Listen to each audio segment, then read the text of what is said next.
የነኩትን በመብረቅ ማዓት ስለሚነጥቀው ህንጻ ቤተክርስቲያኑ ሲጠናቀቅ 4595 በሬ ታርዶ ቅዳሴ ቤቱ ስለተከበረለት አጼ ሚኒሊክ እጅግ ይወዱት ስለነበረውና የልጅ ልጃቸውን በክብር ስለቀበሩበት በጊዜው ሀብታምና ገናና ቤተክርስቲያን ስለሆነው ብላቴን ጌታ ህሩይ ወልደ ስላሴ የመሳሰሉትን ሊቃውንትን ስላፈራው ስለ እንጦጦ ደብረ ኃይል ቅዱስ ራጉኤል ኤልያስ ቤተክርስቲያን ምን ያህል ታውቃላችሁ? የእንጦጦ ደብረ ኃይል ቅዱስ ራጉኤል ቤተክርስቲያን በኢትዮጵያ ኦርቶዶክስ ተዋሕዶ ታሪካዊና ቀደምት ከሆኑ አብያተ ክርስቲያናት መካከል አንዱ ሲሆን በአዲስ አበባ በእንጦጦ ተራራ ላይ የሚገኝ ቤተክርስቲያን ነው። ርዕሰ አድባራት ወገዳማት እንጦጦ ደብረ ኃይል ቅዱስ ራጉኤል ጥር 30 ቀን 1877 ዓ.ም በራሳቸው በዳግማዊ አጼ ሚኒሊክ የመሰረት ድንጋዩ ተጥሎ ሚኒሊክ ራሳቸው የእጅ ሥራ ዝንባሌ ስለነበራቸው አብዛኛውን ሥራ ይመሩት የነበሩት እርሳቸው ነበሩ። ሰራተኞቹ ከአንኮበር የመጡ ናቸው። አርኪቴክቶቹ ደግሞ 9 ጎንደሬዎች በመባል የሚታወቁ ከጎንደር የመጡ የዕደ ጥበብ ባለሙያዎች ሲሆኑ ከነሱ በተጨማሪ የስዊድን ዜግነት ያላቸውም ሰዎች ተሳትፈውበታል። በተለይ ደግሞ ሃጂ ቀዋስ የተባለ ህንዳዊ ከፍተኛ አስተዋጽኦ እንደነበረው ይነገራል። እነዚህ የውጭ ሀገር ዜጎች ዛሬ የቁስቋም ቤተክርስቲያን በተሰራበት ቦታ ላይ ድሮ ፈረንጅ ሰፈር ተብሎ በሚጠራው ቦታ ላይ ይኖሩ ነበር። ታቦቱ የመጣው ከጎንደር መሆኑ ይነገራል። በሌላ በኩል ደግሞ በአጼ ሚኒሊክና በአጼ ዮሐንስ መካከል የልቼ ውል ስምምነት ከተፈረመ በኋላ አጼ ዮሐንስ ከእርሳቸው ጋር የነበረውን የቅዱስ ራጉኤል ታቦት ሰጥተዋቸው ነው የሚሉም አሉ። ከዚሁ ታቦት ጋርም በጊዜው አጼ ዮሐንስ ባለ 8 ማዕዘን ድንኳን መስጠታቸውም ይነገራል። ምናልባትም የቤተ ክርስቲያኑ ቅርጽ 8 ማዕዘን መሆኑ ከዚህ ጋር የተያዘ ታሪክ ይኖረው እንደሆነ ይገመታል። ህንጻ ቤተ ክርስቲያኑ ሲሰራ እንጨቱ ከመናገሻ፣ ለጣራው የዋለው መገንቢያ ከካይሮ እንዲሁም ቆርቆሮ ከፈረንሳይ መጥቶ ስራው 5 ዓመት ፈጅቶ በ1882 ዓ.ም ተጠናቀቀ።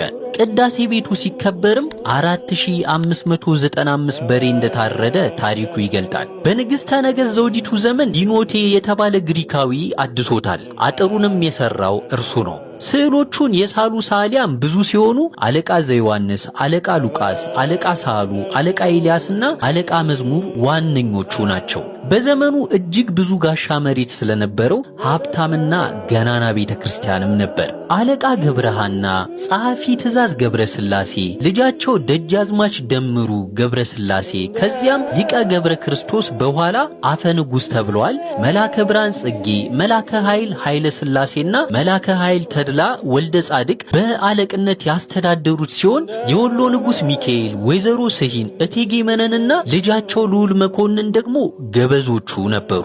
ራጉኤል በዘመኑ ዋነኛ የትምህርት ማዕከልም ነበር። በዚህም በርካቶች ቅኔ፣ ዜማ፣ ብሉይና ሐዲስ ተምረውበታል። በዚህ ቅዱስ ስፍራ ከተማሩት መካከልም ቢትወደድ ኃይለ ጊዮርጊስ፣ ብላቴን ጌታ ህሩይ ወልደ ስላሴ፣ መኮንን ሀብተ ወልድ፣ አፈ ንጉሥ ታከለ ወልደ ሐዋርያት ተጠቃሽ ናቸው። ከንጉሳውያኑ ቤተሰቦችና ከመኳንንቱ የተበረከቱ በርካታ ቅርሶች ያሉ ሲሆን አንዱ ጥንታዊው የሆነው ክብረ ነገሥት ነው። ይህ ቅርስ መቅደላ ላይ በእንግሊዝ ጦር ከተዘረፉት የብራና መጻሕፍት አንዱ ነበር። በኋላ ለሚኒሊክ ተመልሶ ተሰጥቷቸው እርሳቸውም ደግሞ ለራጉኤል ለቤተ ክርስቲያኑ አበርክተውታል። ከእቴጌ ጣይቱ ደግሞ የወርቅ ከበሮ፣ የወርቅ መስቀልና የወርቅ ጽዋ፣ ከንጉሥ ሚካኤል በርካታ የወርቅ መስቀሎች እንዲሁም ከራስ ጎበና 13 ጦሮችና ጋሻዎች ሌሎች ተዘርዝሮ የማያልቁ የበርካታ ቅርሶችም ባለቤት ነው። አጼ ሚኒሊክ ራጉኤልን እጅግ ይወዱት ነበር። በዚህም የልጅ ልጃቸው ወሰን ሰገድ በሞተ ጊዜ በዘመኑ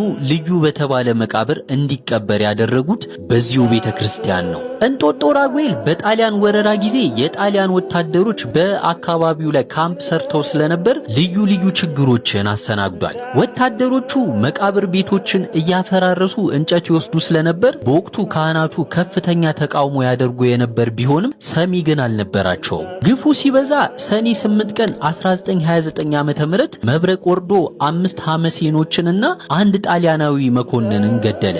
በሌላ ጊዜ ደግሞ ቤተ ምርፋቁን አፍርሰው 15 ቆርቆሮ ወሰዱ። ቤተ መቅደሱን ደፍረው በመግባትም 2 ደውሎችን ነጠቁ። በዚህ ዕለት ደግሞ አሁንም መብረቅ ወርዶ ምግብ አብሳዩን ባንዳና አንድ ሌላ ተጨማሪ የጣሊያን መኮንንን ገደለ። በዚህ ተአምርም ግፍን የማይወድ አምላክ ለቤተ ክርስቲያን ምን ያህል ኃይሉን እንደሚገልጥላት ያረጋገጠ ተአምር ሆኖ ተመዝግቦለታል። ከድል በኋላ መስከረም 1 ቀን 1948 ዓመተ ምህረት በእቴጌ መነን ትዕዛዝ ታቦቱ ወደ መርካቶ ራጉኤል ተወስዶ በዚያ እንዲቀመጥ ተደረገ። በዚህ ጉዳይ ላይ አንዳንድ ካህናት በጊዜው ታቦቱ 2 እንደነበርና አንዱ በዚያው መቅረቱን ይናገራሉ። ካህናትም ከመርካቶ እየተላኩ ይቀድሱ ጀመር። አስተዳደሩም በመርካቶ ራጉኤል ስር ሆነ። ከዛም በኋላ የእንጦጦ ኤልያስ ታቦት ወደ ቤተ ክርስቲያኑ ገብቶ እንጦጦ ኤልያስ እየተባለ መጠራትም ጀምሮ ነበር። በኋላ በ1966 ዓመተ ምህረት ግን በዚሁ ቤተ ክርስቲያን ተምረው ያደጉ የአካባቢው ተቆርቋሪዎች ወደ ጥንተ ክብሩ ይመለስ ዘንድ ጥረት በማድረጋቸው ግንቦት 1972 ዓመተ ምህረት የራሱ ካህናትና ዲያቆናት እንዲኖሩት ተደረገ። ቀጥሎም ከ1975 እስከ 1977 ዓመተ ምህረት በዩኔስኮ ድጋፍ በ360,720 ብር ወጪ እንዲታደስ ተደርጓል። የእንጦጦ ደብረ ኃይል ቅዱስ ራጉኤል ወኤልያስ ቤተክርስቲያን ታሪክ በዚች አጭር ቪዲዮ ተቀንብቦ ቀርቦ የሚያልቅ ባለመሆኑ ባዮ ላይ ያለውን የቴሌግራም ቻናሌን በመቀላቀል ሙሉ ታሪኩን እስከነምንጩ ማግኘት ትችላላችሁ። እናንተም ስለ እንጦጦ ደብረ ኃይል ቅዱስ ራጉኤል የምታውቁትን ኮሜንት አድርጉልኝ።